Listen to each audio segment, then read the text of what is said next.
You can't help but agree that today we're spoiled with choices when it comes to online streaming platforms. And yes, most of these shows are pretty good, but these are the top 10 best shows across all platforms. Riding on the popularity of JENSEN ACKLES, this show has shattered all records to win the coveted crown of being the most successful superhero series in 2022. Yes, move aside Marvel, there's a new head honcho in town. The Boys, streaming on Amazon Prime, is the smartest political satire of our times, built on the idea that if superheroes were real, they would be monsters, corrupted by absolute power. Man, but every superhero you have grown up loving is exposed in this show. There's Homelander, an evil take on DC's Superman, played with an eerie perfection by Anthony Starr, who has been nominated for the Critics' Choice Awards for this role. He presents a smiling, all-American front to the public, but in private uses his powers to murder his rivals. Guys, I'm not exaggerating. I do this.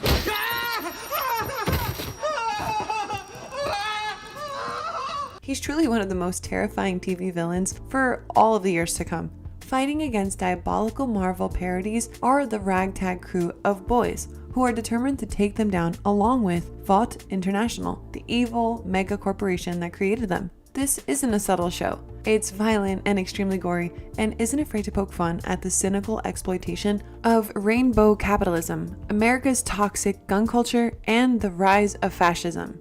It's both a parody of the genre and a blunt dissection of our real world. It has rightfully pissed off many people, pun intended. Season 3 introduced JENSEN ACKLES as Soldier Boy, the realistic version of Captain America, and he immediately broke the internet. The show constantly mocks the shallow gimmicks of celebrities, and this dig at Kendall Jenner's tone-deaf Pepsi commercial was the best among all. If you haven't watched this yet, you are missing out. Moving on to number 8, the first family of Montana is back and ready for action in another season of Yellowstone. If you're a fan of the show, it's time to put on your cowboy hat and get ready for more backstabbing drama from the Duttons. One of the biggest draws of the show is the incredible cast.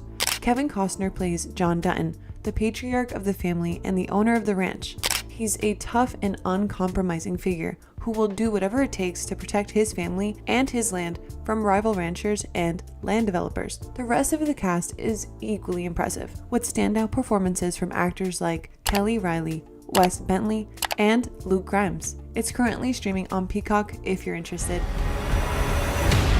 Yellowstone. And at number 7, we got Steve Martin, Martin Short, and Selena Gomez returning for season 2 of Only Murders in the Building on Hotstar and on Hulu. The first season was a hit with a well-written crime plot capturing the essence of New York and packed with physical comedy. In the second season, the trio finds themselves investigating a new murder at the Arconia, and guess what? Mabel is found with a bloody knitting needle, making her the prime suspect. Despite the police forbidding them from making a podcast, the trio can't resist investigating the crime. I mean, it's in their blood, pun intended. So the Hardy Boys team up for another round of sleuthing.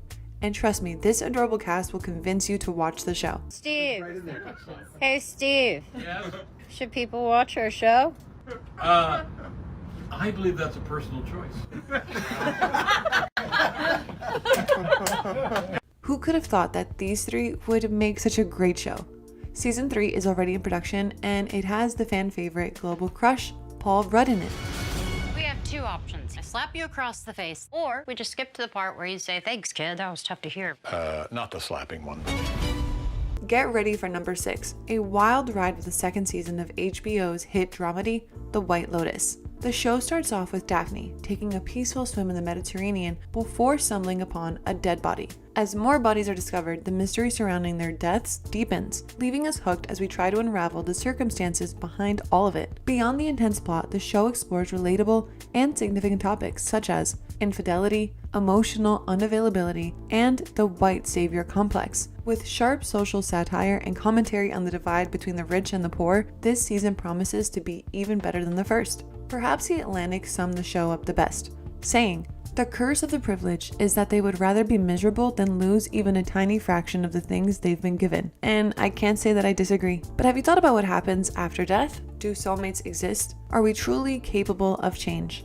If you find yourself pondering such questions on a random midnight like me, dive right into The Good Place, here at number 5 on our list. This show started with a fun question. What if someone was sent to heaven by accident and had to pretend to be a good person? And as it progressed, it taught us that morality cannot be measured in a vacuum. While people should be held accountable for their actions, we are all a product of our environment, and the results of our actions are often beyond our control. Bad people can improve when they are loved and supported. And of course, the reality of death is essential to the enjoyment of life. It never feels boring or preachy though, like ever. The cast is extremely likable and relatable, and the dialogues are full of razor-sharp wit. It's forking amazing. Those who watched it will get that reference, and for those of you who are missing out, go stream it on Netflix. Yes.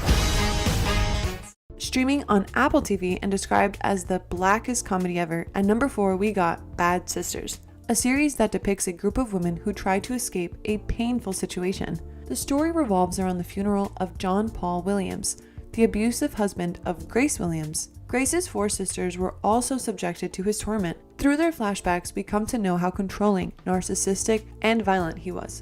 So they decide to murder him 6 months before his death. After many failed attempts, they finally succeed. But here's the catch. Neither they nor we know who actually did the killing. Tune in to find out. It will keep you at the edge of your seat. That's insane.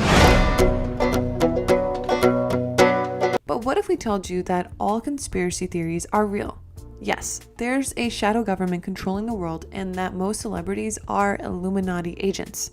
This is the premise of our show at number 3, The Inside Job, an animated series on Netflix that follows a talented but socially awkward scientist, Reagan, working for a shadow organization. While this may seem like a heavy topic, you'll be surprised to know that the show is known for its comedic brilliance. Unfortunately, it has been canceled after season 1. So, I mean, it's a pretty commonly accepted fact that if Netflix cancels something, it must mean that it was pretty damn good. And on to number 2. None of us in our wildest dreams thought that a sequel of the hit series Breaking Bad could actually overshadow its success, and yet that's exactly what Better Call Saul did. It follows the story of Jimmy McGill, a struggling lawyer trying to make ends meet in New Mexico, and his journey of becoming Saul Goodman, the morally crooked criminal lawyer. Bob Odenkirk delivers an outstanding performance as Jimmy, showcasing his incredible range as an actor. The show expertly weaves together complex characters, intricate storylines, and sharp humor to create a world that keeps you hooked from start to finish. If you haven't watched it yet, it's available on Netflix.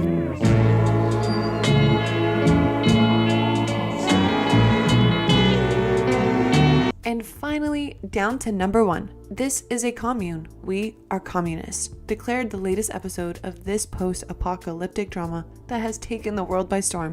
HBO's Last of Us starts by presenting the hypothetical scenario of a parasitic fungus destroying humans, discussed by experts on a 1960s talk show, which then transitions to 2003, where the worst case scenario is wreaking havoc on society. The show then shifts to 2023 and portrays the aftermath, with a bleak setting where an authoritarian military regime controls what remains of society, fighting against rebel factions labeled as terrorists.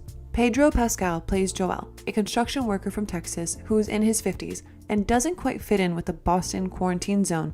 He has to do some pretty unpleasant jobs to make ends meet and even dabbles in the black market to get by. But things get interesting when he meets Ellie, played by Bella Ramsey, a 14-year-old girl who he has to escort across the ravaged US. But who knows, she might be the savior the world needs. By the way, the world is swooning over Pedro, and he definitely knows it. I'm your daddy.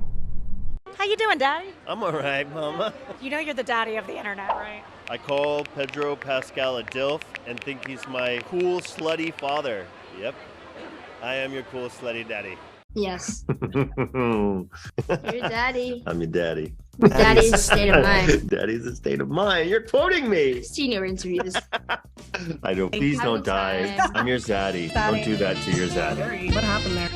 And if you haven't already gotten hooked on this hunk, make sure you tune in on either HBO, Disney Plus, Hotstar, or even Hulu for this record-breaking hit.